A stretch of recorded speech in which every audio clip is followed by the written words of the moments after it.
Hello students, your most welcome. Percentage के 3 most important question देखो जो एसएससी जीडी में आ चुके हैं। Hello students, your most welcome. Hello students, your most welcome. Percentage के 3 मोस्ट इंपॉर्टेंट क्वेश्चन देखो जो एसएससी जीडी में पूछे गए हैं। यदि संगीता के मासिक वेतन में 3 से ही 2/3% की वृद्धि की जाती है तो उसे 132 रुपये अधिक मिलते हैं।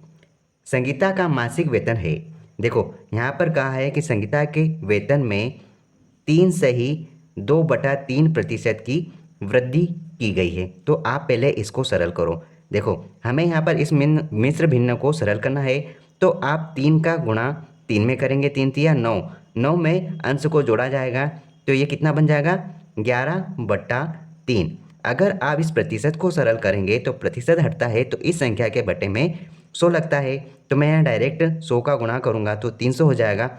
अब आप ध्यान से देखो, ये रियल वैल्यू होती है और ये बढ़ा हुआ मान रहता है। क्वेश्चन में कहा है कि इतनी वृद्धि हो रही है, मतलब कि 300 रुपये में 11 की वृद्धि हो रही है। अब मैं आपको लिखकर बताता हूँ। अगर मैं इस एक्चुअल वैल्यू में 300 में 11 की वृद्धि करता हूँ तो यहाँ पर मेरी वैल्यू कितनी आ जाएगी 311।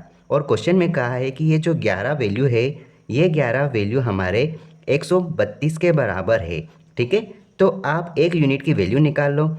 1 यूनिट की वैल्यू यहाँ पर कितनी आ जाएगी, ये 12 टाइम चले जाएगी, तो 1 यूनिट की वैल्यू हमको मिल गई। कहा है संगीता का मासिक वेतन क्या होगा, तो एक्चुअल वैल्यू हमने क्या मानी थी यहाँ पे रेशियो में 300। तो आप 1 यूनिट की वैल्यू निकाल चुके हो, 300 यूनिट की वैल्यू निकालोगे तो आप एक काम करो, 12 का मल्टीप्लाई करोगे तो हमारा आंसर क्या आएगा 12×3 = 36 और 00। हम कह सकते हैं 3600 रुपये उसका मासिक वेतन है। ऑप्शन ए हमारा सही आंसर है। नेक्स्ट क्वेश्चन देखो, एक संख्या के 110% और उसी संख्या के 94.5% के बीच का अंतर 34.1 है। मूल संख्या क्या है, देखो कोई संख्या होगी, उस संख्या का 110% और उसके 94.5% के बीच का अंतर हमें दिया है। लेकिन हम यहाँ देखते हैं कि 110 और 94.5% के बीच में यहाँ पर कितने की गैपिंग है, तो ध्यान रखना यहाँ पर 15% की जो गैपिंग आई है, 15.5% की जो गैपिंग आई है, वो गैपिंग हमारी यहाँ पर क्वेश्चन के हिसाब से 34.1 के बराबर है। ठीक है, हम यहाँ पर 1% की वैल्यू निकाल लेते हैं। कैसे निकालेंगे, ये जो 34.1% है, इसके बटे में यहाँ पर 15.5 आ जाएगा। ठीक है, जब हमने 1% की वैल्यू निकाली तो हमको मूल संख्या निकालना है, तो मूल संख्या कितनी होगी 100% होती है, तो आप 100 का मल्टीप्लाई करो। अब देखो यहाँ पर दशमलव से आप दशमलव हटा दो। अब आप इसको थोड़ा सा सरल कर सकते हो, ये 15.5 लिखा था, ये अब हो गया 155।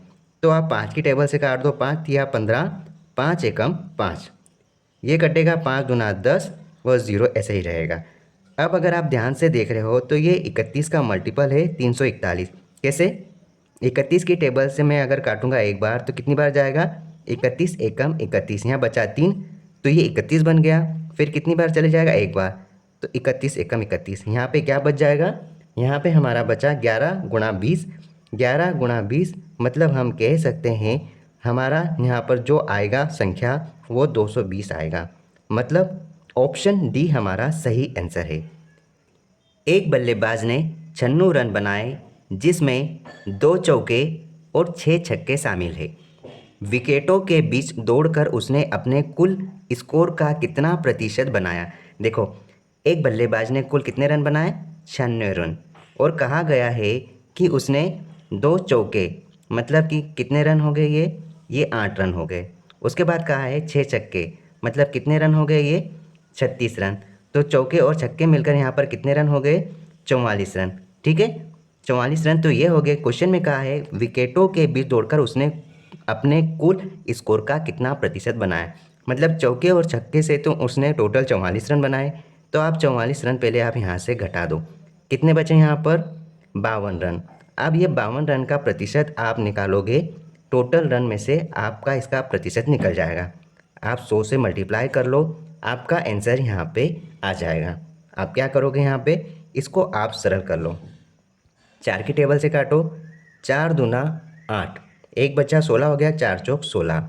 अब आप देखो इसको काटोगे, 4 एकम 4, 4 तिया 12, फिर 24 को काटो कितनी बार, 12 बार, ये चले जाएगा 50 बार, ये फिर कटेगा 6 बार, ये कट जाएगा 25 बार। अंश में क्या बचा, 13 गुणा 25, हर में है सिर्फ 6।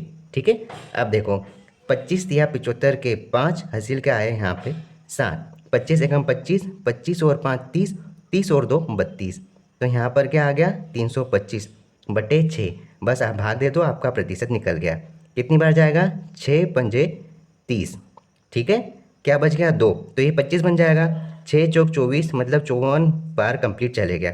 फिर वापस एक बचता है, इस एक को भाग तो नहीं जाता, इसको हम 10 बनाएंगे तो दशमलव लग जाएगा। कितनी बार जाएगा, एक बार, 6 एकम 6, फिर कितनी बार जा रहा है, 4 बार, क्योंकि 4 बच गया तो 6 4 36, 6 बार चले जाएगा। ठीक है, तो ये आपका प्रतिशत हुआ 54.16%, इस करेक्ट आंसर।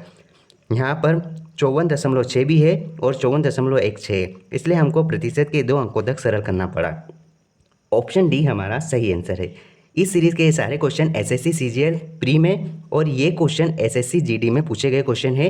पहले आप इन क्वेश्चंस को सॉल्व करो, तब जाकर आप प्रतिशत का बेस अच्छे से कंप्लीट कर पाओगे। इस सीरीज़ में धीरे धीरे सभी पैटर्न के क्वेश्चंस कंप्लीट होंगे। आप बस इस सीरीज़ को फॉलो कर सकते हैं और अपनी पढ़ाई को बेहतर बना सकते हैं। All the best.